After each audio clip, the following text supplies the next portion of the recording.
ඔයා ඔයාගේ ශරීරයේ නිරෝගී බරක් පවත්වාගෙන යනවද? ඔයාගේ BMI එක නියමිත පරාසයේ තියෙනවද? ඒ වගේම ඔයා බලන BMI cut off values ඔයාට ගැලපෙනවද? මේ ගැන හරියටම දැනගන්න මේ වීඩියෝ එක ඉවර වෙනකම් බලන්න.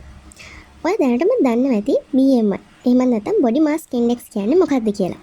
body mass index එක. එහෙම නැත්නම් ශරීර ස්කන්ධ දර්ශකය කියන්නේ ඔයාගේ ඇඟේ තියෙන මේද ප්‍රමාණය ගැන අදහසක් ගන්න පුළුවන් මිනුමක්. BMI යගේ මනින්නේ කොහොමද කියලා මම ඔයාට මුලින්ම කියලා දෙන්නම්. මුලින්ම ඔයාගේ උස මීටර් වලින් සහ බර කිලෝග්‍රෑම් වලින් දැනගන්න ඕනේ. ඊට පස්සේ ඔයාගේ ශරීරයේ බර උස අගය වර්ගයෙන් බෙදුවම ඔයාට ඔයාගේ BMI අගය බලා ගන්න පුළුවන්. මෙන්න මේ BMI අගය අනුව අපි අඩු බර, සාමාන්‍ය බර, අධික බර, ස්ථූල, අධික ස්ථූල විදිහට කාණ්ඩ කරනවා. ලෝක සෞඛ්‍ය සංවිධානය විසින් BMI අගය 18.5ට අඩු නම් අඩු බර විදිහටත් 18.5ත් 24.9 අතර නම් සාමාන්‍ය බර විදිහටත් 25ත් 29.9ත් අතර නම් අධික බර විදිහටත් BMI අගය 30 සිට 34.9 දක්වා තරබාරු එහෙම නැත්නම් ස්ථූල විදිහටත් වර්ග කරනවා. ඒ වගේම BMI අගය 35ට වැඩි නම් අධික තරබාරු විදිහට තමයි WHO එකෙන් අපි වර්ග කරලා තියෙන්නේ. හැබැයි ඔයාලා දන්නවද ආසියානු කලාපයේ ජීවත් වෙන පුද්ගලයින්ට WHO එකෙන් හඳුන්වලා තියෙන BMI cut off values වෙනස් කියලා. දැන් ඔයාලට ප්‍රශ්නයක් එනවා ඇති ඇයි ආසියානු කලාපයේ පුද්ගලයන්ට වෙනත් BMI cut off points හඳුන්වලා දීලා තියෙන්නේ කියලා. මේකට හේතු කිහිපයක්ම තියෙනවා. මේ රූපය දිහා බලන්නකෝ. මේ පුද්ගලයෝ දෙන්න එකම BMI අගයක් තියෙන පුද්ගලයෝ දෙන්නේ.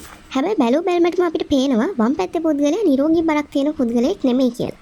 අනෙක් පුද්ගලයාට හොඳ නිරෝගී පෙනුමක් තියෙනවා. ඉතින් මෙන්න මේ වගේ තමයි ආසියානු කලාපයේ පුද්ගලයින්ගේ අඩු BMI අගයන් වලදී ශරීරයේ තැම්පත් වෙන මේද ප්‍රමාණය වැඩි. ඒ වගේම ශරීරයේ අභ්‍යන්තර අවයව වටා තැම්පත් වෙන මේද ප්‍රමාණයත් වැඩි. අපි මේකට ඇබ්ඩොමිනල් ෆැට් එහෙම නැත්නම් විසරල් ෆැට් කියලාත් කියනවා. ජානමය හේතු මේකට බලපානවා කියලා විවිධ අධ්‍යයන වලින් හොයාගෙන තියෙනවා. ඒ වගේම ආසියානු කලාපීය පුද්ගලයින්ට වෙනත් BMI cut off points හඳුන්වලා දෙන තවත් හේතුවක් තමයි ආසියානු කලාපීය පුද්ගලයින්ට අඩු BMI අගයන් වලදී දියවැඩියාව, අධික රුධිර පීඩනය, හෘද රෝග වගේ බෝනෝන රෝග වැළඳීමේ අවදානම වැඩි කියලා විවිධ අධ්‍යයන වලින් හොයාගෙන තියෙන එක. ඒ වගේම WHO cut offs භාවිතා කරමින් ආසියානු පුද්ගලයින්ගේ සෞඛ්‍ය අවදානම් තත්ත්ව හඳුනා ගැනීම සාර්ථක නොවන බවටත් හඳුනාගෙන තියෙනවා. ඒ නිසා මෙන්න මේ වගේ අවදානම් තත්ත්ව කලින් අඳුනගෙන ඒවා වළක්වා ගැනීමට අඩු BMI cut off points ආසියානු කලාපයේ පුද්ගලයින්ට හඳුන්වලා දීලා තියෙනවා. ඒ වගේම අපේ ආහාර රටාව, ජීවන රටාවත් මේකට බලපාන තවත් හේතුවක්. ඉතින් මේ විදිහට ආසියාවේ ජීවත් වෙන අපි සාමාන්‍ය BMI cut offs භාවිතා කරලා අපේ ඇඟේ තියෙන මේද ප්‍රමාණය එහෙම නැත්නම් අපි නිරෝගී බරක් පවත්වාගෙන යනවද කියලා තීරණයක් ගන්න එක සාර්ථක නැහැ. ආසියානු කලාපයට හඳුන්වලා තියලා තියෙන BMI cut off points වලට අනුව BMI අගය 18.5ට අඩුයි නම් අඩු බර විදිහටත් 18.5ට 22.9ත් අතර නම් නිරෝගී බරක් විදිහටත් 23ත් 24.9ත් අතර අධි බර විදිහටත් BMI අගය 25ට වැඩි නම් තරබාරු එහෙම නැත්නම් ස්ථූල විදිහටත් වර්ග කරනවා.